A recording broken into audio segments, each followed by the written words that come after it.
वाहेगुरु जी का खालसा वाहेगुरु जी की फतेह। दोस्तों, अमेरिका सिखों को कोई भी नया देश बनाकर नहीं देने वाला, ना ही कनाडा बनाकर देने वाला है। ये खबरें बहुत तेजी से चल रही हैं, लेकिन इसके पीछे भी एक बहुत बड़ा कारण सामने आता है। कहते हैं कि जो अमेरिका है, अमेरिकन फर्स्ट की बात करते हैं, कनाडा असलामुअलैकुम जी वीरो की हाल चाल उम्मीद करना तुसी सारे खरीद नाल होवोगे। रब सारे ਨੂੰ ਚੜ੍ਹਦੀ ਕਲਾ ਚ ਰੱਖੇ।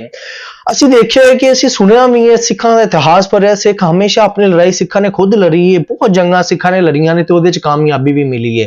ਨਾ ਹੀ ਕੈਨੇਡਾ ਸਿੱਖਾਂ ਨੂੰ ਖਾਲਿਸਤਾਨ ਬਣਾ ਕੇ ਦੇਗਾ, ਨਾ ਹੀ ਅਮਰੀਕਾ ਸਿੱਖਾਂ ਨੂੰ ਖਾਲਿਸਤਾਨ ਬਣਾ ਕੇ ਦੇਗਾ। ਸਿੱਖਾਂ ਨੂੰ ਆਪਣੀ ਲੜਾਈ ਖੁਦ ਲੜਨੀ ਪੈਣੀ ਹੈ ਤੇ ਫਿਰ ਹੀ ਸਿੱਖਾਂ ਨੂੰ ਖਾਲਿਸਤਾਨ ਮਿਲੇਗਾ, ਫਿਰ ਹੀ ਸਿੱਖਾਂ ਨੂੰ ਕਾਮਯਾਬੀ ਮਿਲੇਗੀ। ਤੇ ਉਸ ਤੋਂ ਬਾਅਦ ਪੰਨੂ ਜੀ ਦੀ ਜਿਹੜੀ ਨਵੀਂ ਵੀਡੀਓ ਹੈ, ਉਸ ਵੀਡੀਓ ਨੇ ਹਲਚਲ मचा दी है पूरे सोशल मीडिया के उत्ते। इस मतलब आई दी वीडियो है। वीडियो वाल वधने आ। वीडियो वाल वधन तो पहले तमाम दोस्तों की गुजारिश है, अगर चैनल ते नवे हो तो चैनल को सबसक्राइब करो, नाल बने बेल आइकन भी दबाओ ताकि आने वाली जिन्नियां भी वीडियोस ने तुहाडे तक पहुंच सकन। चलो वीडियो स्टार्ट करने हैं। वाहेगुरु जी का खालसा वाहेगुरु जी की फतेह। दोस्तों, अमेरिका सिखों को कोई भी नया देश बनाकर नहीं देने वाला, ना ही कनाडा बनाकर देने वाला है। ये खबरें बहुत तेजी से चल रही हैं, लेकिन इसके पीछे भी एक बहुत बड़ा कारण सामने आता है। कहते हैं कि जो अमेरिका है, अमेरिकन फर्स्ट की बात करते हैं, कनाडा है, कनेडियन फर्स्ट की बात करते हैं। सिखों को यदि अपने हक चाहिए तो उनको स्वयं ये बातें करनी होगी। सिखों को स्वयं अपनी लड़ाई खुद लड़नी होगी। सिख कभी भी किसी दूसरे के ऊपर निर्भर रहकर अपनी लड़ाई को नहीं जीत सकते हैं। ये बातें यहाँ पर स्पष्ट रूप से सामने आती है। लेकिन इसी के ऊपर दोस्तों गुरपतवंत सिंह पन्नू का एक नया वीडियो सामने आया है। ये वीडियो क्या कहता है, आगे चलकर आपको वीडियो भी सुनाता हूँ। जैसे ही ये वीडियो आया है, इस वीडियो ने चारों तरफ सनसनी मचा दी है। दोस्तों, एक तरफ तो तमिलनाडु के अंदर हिंदी भाषा को लेकर उसका विरोध हो रहा है। कहते हैं कि जो तमिल लोग हैं वे अपना एक अलग देश चाहते हैं, क्योंकि श्रीलंका की तरफ से इनको दबाया जाता है, इधर भारत की तरफ से भी इनको दबाया जाता है। और कहते हैं कि जो तमिल लोग हैं वो अपना एक अलग देश बनाने वाले हैं। इसके बारे में कई बार सोशल मीडिया के ऊपर खबरें भी चली। जिस प्रकार से पंजाब हरियाणा को खालिस्तान बनाने की खबरें चलती हैं, इसी प्रकार से तमिल को एक तमिल देश बनाने की खबरें भी सोशल मीडिया के ऊपर चलती रहती है।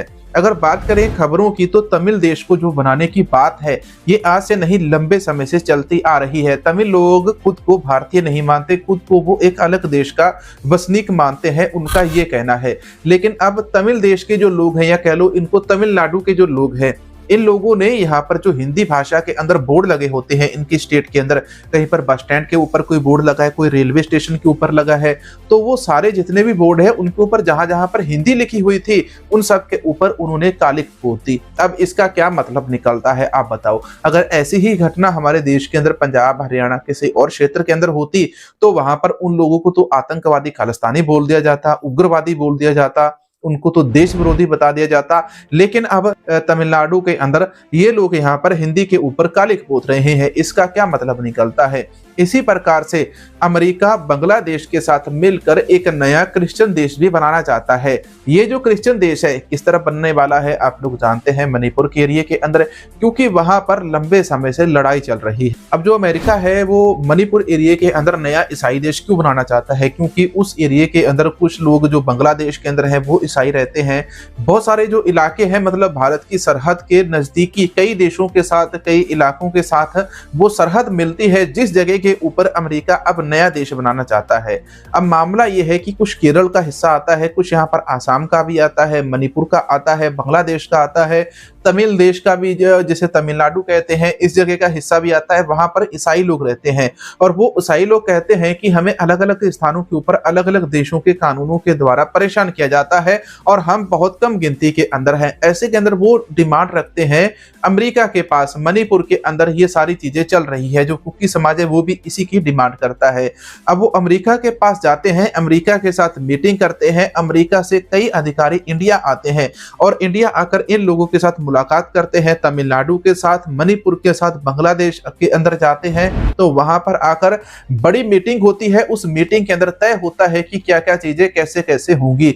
और ये सारा कुछ साल 2024 के अंदर 15 अगस्त वाले दिन होता है, जहां पर 15 अगस्त को भारत अमेरिका के अफसरों को, अमेरिका के राष्ट्रपति को भारत में बुलाता है, लेकिन अमेरिका का राष्ट्रपति भारत नहीं आता है। वहीं अमेरिका के बड़े सैन्य अधिकारी तमिलनाडु के अंदर आते हैं, मणिपुर के अंदर आते हैं और वहां पर एक अलग मीटिंग करके चले जाते हैं और यहीं से इन सारी बातों का वहां पर एक अलग देश बनाने का षड्यंत्र खेला जा रहा है, जो भारत के टुकड़े करना चाहते हैं अमेरिका और बांग्लादेश। ये भारत के टुकड़े करके यहाँ पर एक नया देश बनाना चाहते हैं, ये हमारे देश के टुकड़े करना चाहते हैं। अब दोस्तों ऐसे में भारत सरकार जिसे खालिस्तानी आतंकवादी गुरपतवंत सिंह पन्नू कहती है, इस बंदे का एक बहुत बड़ा नया वीडियो वायरल हुआ है सोशल मीडिया के ऊपर। जब से ये वीडियो आया है ये आग की तरह फैल चुका है। इस वीडियो ने आते ही चारों तरफ तड़तल्ली मचा दी है, मतलब खलबली मचा दी है। और ये खलबली कैसे मची आप इस वीडियो को देखकर अंदाजा लगा सकते हैं। इस वीडियो के अंदर क्या बातें होती है मैं बाद में बताता हूँ। वाहेगुरु जी का खालसा वाहेगुरु जी की फतेह। 1984 सिख नस्लकुशी दे एक अहम दोषी भारतीय सज्जन कुमार नूं उम्र कैद महज मोदी सरकार वालों राजनीतिक सजा दी गई है और जिस दा मुख्य कारण है राहुल गांधी ते कांग्रेस नूं हमेशा लई खत्म कर देना। सिख पंथ नूं यह सोचना है कि 1984 विच सिख नस्लकुशी की गई ते भारत की हुकूमत सत्ता सी कांग्रेस दे हथ। 2007 तक सारे केस खत्म कर दिते गए, कोई दोषी नहीं सी लभदा। जदों भाई जसबीर सिंह दिल्ली सामने आउंदे है, सिक्स फॉर जस्टिस फेडरेशन दे कारकुन भाई करनैल सिंह पीर मुहम्मद ते उन्हां दे साथियां नाल मिल के एक इंसाफ दी एक सजावां दी लहर चलाउंदी है और दुनिया भर दे विच 84 सिख विरोधी दंगियां नूं सिख नस्लकुशी दा जड़ा नाम दिता जांदा है। और 2013 दे विच यूनाइटेड नेशंस दे विच 1984 सिख जेनोसाइड दा केस भारत के खिलाफ पाया जाता है। कांग्रेस या बीजेपी के खिलाफ नहीं पाया जाता, भारत के खिलाफ पाया जाता है। और उदों की मैं तुहानू गल दसना चाहना कि यह सजावां जो अज 40 साल बाद मिल रही हैं यह राजनीतिक सजावां है। बीजेपी का मकसद है राहुल गांधी नूं ते कांग्रेस नूं खत्म कर देना। 1984 विच सत्ता सी कांग्रेस कोल, सिख नस्लकुशी हुई। 2014 तो सत्ता है नरेंद्र मोदी ते बीजेपी दे कोल, थोड़ी आर्थिक नस्लकुशी हो रही है पर उसकी आवाज भी बाहर नहीं जा रही।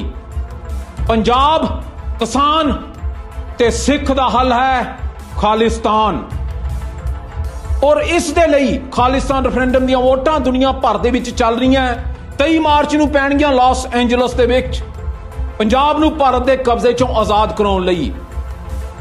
1984 विच सिख नस्लकुशी हुई।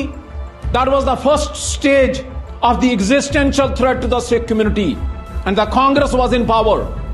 Second stage is econocide 2014 to, and the Congress is not in power. BJP is in power right now, but it is committed by India.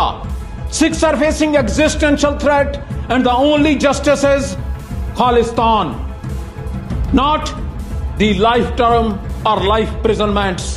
This is just a political punishment and this is being done by Modi government to kill Rahul Gandhi and to kill Congress. यहाँ पर पन्नू की बातें एक तरफ से सही है लेकिन दूसरी तरफ से इनकी बातें तो वहीं पर आ गई।